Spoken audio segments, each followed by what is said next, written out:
napakatibay po ng paniniwala ni Congressman Jinky Luistro, isa sa mga prosecutor dyan sa kaso ni Sara Duterte impeachment case, ano po, na malakas ang ebidensya at dapat daw po'y humarap talaga si Sara Duterte sa trial para madinig ng taong bayan at madinig nila kung ano ang kanyang argumento o kanyang katwiran sa mga nadiskobring mga paglabag sa batas. Pakinggan natin ang Congresswoman ng Batangas at prosecutor.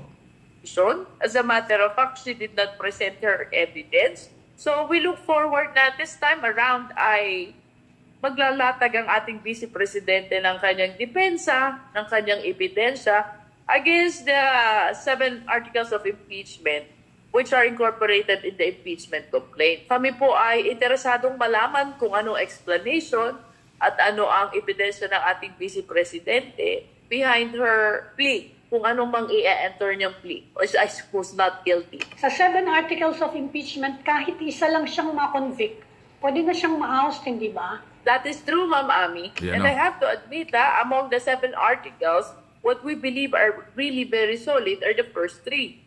Ano ba yung first 3 articles of impeachment natin? Number 1 is the threat to the life of the President, the First Lady, and the Speaker. Pag pinatay ako, patayin mo si BBM, si Lisa Araneta, at si Martin Romualdez. No joke. Nagdilin na ako, ma'am. Pag namatay ako, sabi ko, huwag ka tumigil hanggang hindi mo magpatay sila. We consider this as betrayal of public trust, no? Because Filipinos would not want a Vice President who poses a threat to the life of the highest official of the land. And kagaya ng sinasabi ng maraming prosecutors na kasama ko, habang nadidelay ang impeachment trial, may threat sa buhay ng ating presidente, the highest official of the land. Because of what she manifested during that online conference, no? That is one. The second article of impeachment is the misuse of confidential fund, both of the OVP and the DepEd. We have to understand whether it is big or small, confidential fund is part of the public fund. And we should always understand that public office is a public trust. It is our obligation to explain saan napunta ang pera ng taong bayan. And number 3, of course, is the payola na umikot sa Department of Education. This is an issue of bribery and corruption. And we will recall na during the inquiry native legislation, tatlong officials ng DepEd ang umamin na nakatanggap sila ng payola from DepEd. 50,000. Pero po nagsasabi na you cannot be ousted by impeachment for a position na hindi naman impeachable. So, tinatanong nila kung bakit daw kasama yung sa DepEd. It's not because she occupied as a position of department secretary. It's because while being a DepEd secretary, she is also the vice president, a position which is impeachable by way of an impeachment process, no? So, nagkataon na habang siya DepEd secretary ay vice president din siya. Correct. And the only way to oust her is by way of impeachment. I believe that we have basis to include that allegation, that article in our complaint. So, Congresswoman, sa tingin nyo, yung pinakamatindi raw, tatanong. Of the 7 articles, yung sa grave threats, saka yung dito sa mga confidential funds. Yung sa grave threats, and in fact, nadagdagan ng inciting to sedition, iniimbestigahan na ngayon ng Department of Justice after submission by the National Bureau of in-interview si Congressman Luistro. Isasabpinan niyo po ba yon yung records ng NBI? Yes. We have not discussed that among the prosecution team, pero I just wanted to point out na kung ano man po ginagawa ng NBI, it does not have anything to do with the impeachment process kasi ito po magkaibang nature. Ito pong impeachment process is administrative in nature. Yun naman pong sa NBI, it is criminal in nature. So they can be... Maliwanag yan. So magkaiba. Administrative, pagtanggal. Pag sabing administrative, pag-revoke, pagtanggal sa posisyon ang impeachment.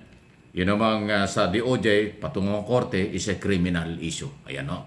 So, tatlo yung binabanggit ni Congressman Luistro, isa sa mga prosecutor. yung graft in corruption at saka yung suhulan sa Department of Education.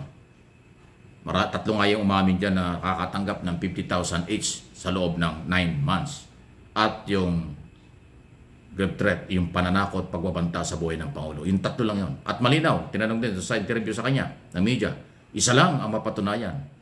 Guilty na. Tanggal na si Sara. Yan ang sinasabi. Ay, 7 yan. Ay, 3 lang ho yung sinasabi yung pinakamatindi. Totoo yan. Pero sa tingin ng ibang mga abogado, lahat ay napakalakas. Lahat napakatindi yung 7 article of impeachment. Pero yung 3, totoo yun. Talagang matindi yung 3. Ayun, ang tanong ng isang media, paano, bakit sasali yung DepEd? Siya naman, hindi naman impeachable yung DepEd Secretary. Natural. Hindi nga impeachable official yun. Pero siya ay Vice President. Huwag natin kalimutan, siya ay Vice President and Secretary ng DepEd. Yung korupsyon nangyari sa DepEd. May korupsyon sa DepEd, may korupsyon sa Office of the Vice President. Isa yun eh. Isa ang naghahawak nun eh. Vice President ng bansa. Kaya pasok sa article of impeachment.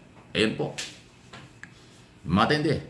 Kaya ulitin ko, nabanggit ko na dati, isa yan sa mga dahilan kung bakit kanilang pinuntahan, tumakbo, naghingi ng saklolo sa Korte Suprema ang mga abogado ng Team Duterte. Dahil pag natuloy ang trial, talagang lalabas ang lahat ng mga tinatago nila. Hindi pwedeng itago yan. Hindi pwedeng hindi lalabas. Kasi mayroong authority ang impeachment court to summon or i-request ang lahat ng record sa any public office or maging sa privado. Kahit pa mga bangko yan. Hindi pwedeng itago ng mga bangko yung mga bank account ng mga Duterte pag sinomon yan. Pag may order na ilabas. Ganun po. Yan ang ayaw na ayaw nila. Kaya ang last option niya, ayun, manghingi ng TRO. Pero tingnan natin kung anong gagawin ng Supreme Court yan. Malaking problema yan pagka binigay yung TRO. Dahil ang dating yan parang pinakailaman yung exclusive na kapangyarihan ng Senado at Kongreso ng Philippine Congress sa impeachment process. Ayan po. Talagang kaabang-abang. Ayan, ang sinasabi tuloy ni Prosecutor Luistro. Habang tumatagal ang trial, habang nadidelay itong trial na ito, lalo pang tumitindi ang galit ng tao, ang paniniwala ng tao at ebidensya na hawak nila lalo pang lumalakas dahil punong-puno ng oras at panahon sila para ipaghandaan at kanilang ginagawa na ang lahat ng mga isu. So inuulit natin, doon sa 7 article of impeachment, 3 lang. 3 ang pinakamalakas ang tinuturing ni Luistro. Pero ang sabi ng ibang mga prosecutor, halos lahat malalakas. Betrayal of public trust. So tingnan natin, lahat yan ilalatag eh. Kaya nga sabi ni Luistro, dapat tumarap si Sara Duterte para ating mapakinggan at mapakinggan ng taong bayan ano ang kanyang depensa. Paano niya ipagtanggol itong mga kasong ito? Paano niya ipagtanggol ang mga allegation ito? Kasi kaya kailangan siya humarap. Para bang gustong palabasin ni Luistro, kung mga abogado mo lang yan, walang mangyari. Pero ikaw mismo ang paliwanag dahil ikaw yung isinasangkot. Ikaw mismo yung gumawa raw ng mga paglabag, kaya betrayal of public trust. Matindi. Talagang kaabang-abang, parang grabe. Kailan kaya mag-umpisa ito? Escudero, bumigay ka na. Gustong-gusto ng taong bayang malaman kung guilty o not guilty at anong klase ang prosesong gagawin ng paglalatag ng ebidensya at paano i-counter ng Defense Counsel. Yung mga gunita, matitindi yung abogado rin nila. Duterte, si Carpio, yung kanyang biyanan, former President Duterte, si Atty. Carpio, yung biyanan ni Sara, si Solis daw yung babae, at saka yung mga Porton. Ayan po yung mga abogado. Yung mga abogado na ERAP dati, si mga Porton eh. Nangyari kay ERAP? Ewan ko. Please like, share, and subscribe.